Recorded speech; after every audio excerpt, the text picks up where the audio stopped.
Hov, det må være Simon, der er her for at lave kortfilm til promovering af Filmklub på onsdag kl. 19 i Adorno.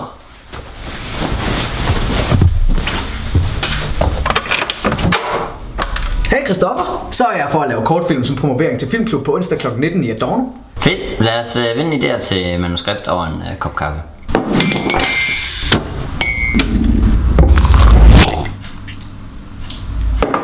Ja, okay. Min idé det er, at der er en ung mand, han flyver på tværs af galaksen sammen med måske en kæmpe stor hund. Og så er det, han er nemlig på jagt efter hævn efter sin fars død. Men så er der bare et kæmpe plot twist.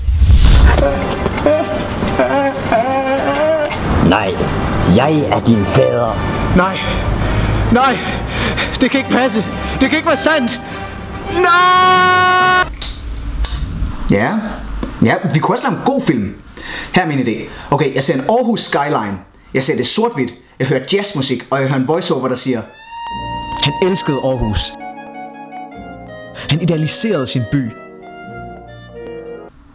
Nej, jeg gider ikke det der Woody Allen pis. Jamen, jeg gider ikke dit Star Wars pis. Star Wars? Jeg kan sgu da ikke lide Star Wars. Jamen, så har vi jo ikke rigtig nogen idé.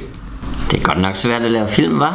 Ja, det må du nok sige. Jeg ville ønske, der var nogen, der havde lavet en prisbelønnet dokumentar om, hvor svært det er at lave film. Ja, og tænk, hvis der var nogen, der viste den dokumentar på onsdag kl. 19 til Filmklub i Adorno.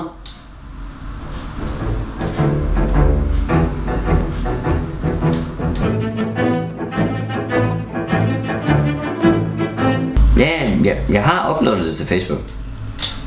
Nej, vi har ikke fået en skid likes.